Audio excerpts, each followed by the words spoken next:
तो संभव ही नहीं है।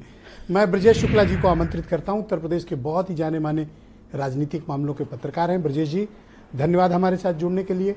अब मुझे बताइए कि उत्तर प्रदेश में बीजेपी और गठबंधन में सपा कांग्रेस के समक्ष किस तरह की चुनौतियां हैं और आगे आने वाले समय में किस तरह का नया परमुटेशन और कॉम्बिनेशन यूपी की पॉलिटिक्स में आप देख रहे हैं?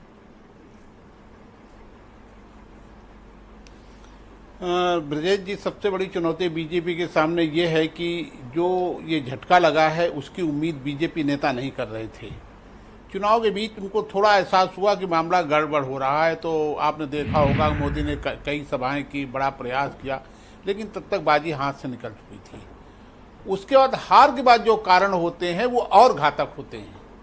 वो घातक ये होते हैं कि तमाम तरह की जो दबी समस्याएं होती हैं वो सर उठाती हैं, जो आप देख रहे होंगे जी। और उससे बड़ी बात यह है कि तमाम बातें सरकार को तक नहीं पहुंच रही थी।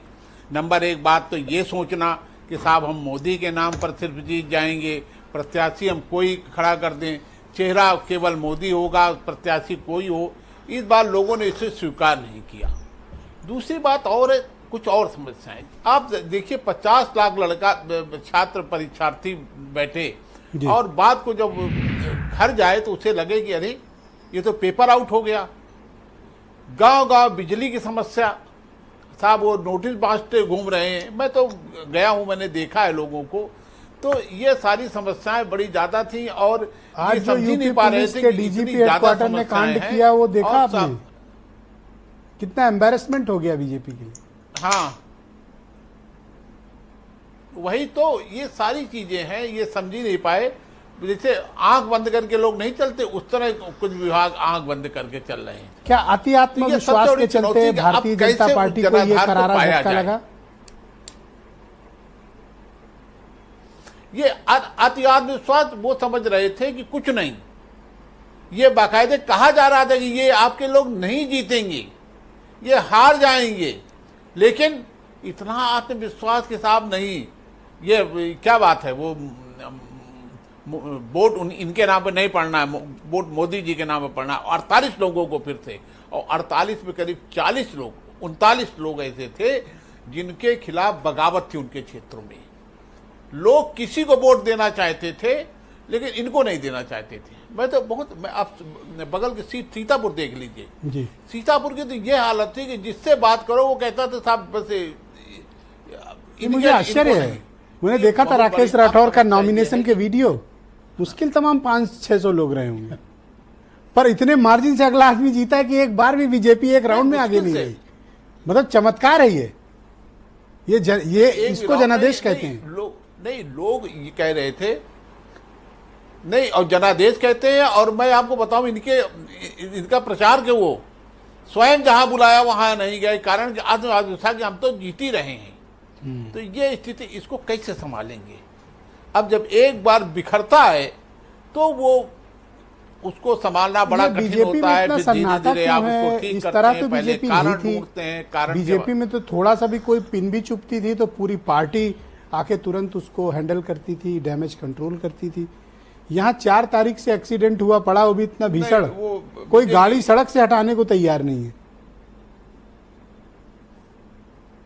नहीं, वो ब्रजेश जी, कारण क्या है कि जब तक दिल्ली को समय नहीं मिलेगा, दिल्ली को अकेले योगी जी कर नहीं सकते इसको।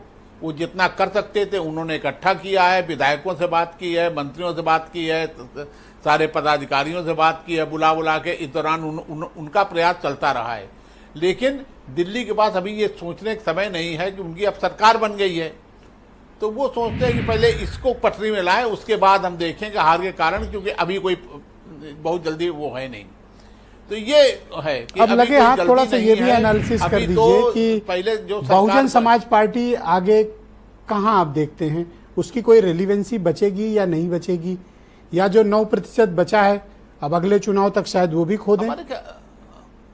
हमारे ख्याल से बहुजन समाज पार्टी जो है, आप देखिए कि मुझे याद है 1989 में जब 11 सीटें बहुजन समाज पार्टी पाई थी, तब उसे 9.70% वोट मिले थे। ये 90 में, 89 में ठीक 25 साल बाद नहीं 35 साल बाद 89 में 35 साल बाद 9.9% उससे भी कम वोट मिला है। अभी तो 9.46 है। उससे कम हुआ है। हाँ नहीं हाँ कमी हुआ। 9.9% वोट मिला था ओके। और अब इसे 9.39 ये वोट मिला है। तो आप इनके क्या मत सामने में बड़ी है कि दिक्कतें ये हैं। बाउंस बैक करेगी दिक्कतें हैं अब या फिर ये कांग्रेस की राह पर है, जैसे यूपी में कांग्रेस पहुंच गई थी? मुझे नहीं लगता। अब देखिए, अब जब एक बार बिगड़ जाता है और बिगड़ता चला जाता है, क्रमवार बिगड़ता है, एकदम से बिगड़ गया फिर वो जम कर गए। ओके, अंतिम सवाल इस जैसे राउंड वहाँ का, हुआ क्या आंध्र प्रदेश आप में। मानते हैं कि मायावती को अब अपनी राजनीतिक भूमिका में परिवर्तन करना चाहिए? आकाश आनंद को लीडरशिप देनी चाहिए उत्तर प्रदेश की? देखिए, ये मैं जब जिस समय हटाया था तब भी मैं मानता था इस बात को, हमेशा मानता रहा, लेकिन वो किसी की सुनने वाली है नहीं है। ये जो बसपा की दुर्गति हुई है वो भी इसी भाव में हुई है जी, कि साहब मेरे नाम से वोट देता है, मेरा वोट ट्रांसफर होता है, मेरा वोट ही वो दौर चला गया जाता ब्रजेश है, जी। चलता है। अब ट्रांसफर ये का भाव दौर यही तो है। चला गया, अब वो तो बीती तो वो बात है। भाव जो है, कि जो जी, वो बीरेन दौर जी भी चला हमारे गया है। साथ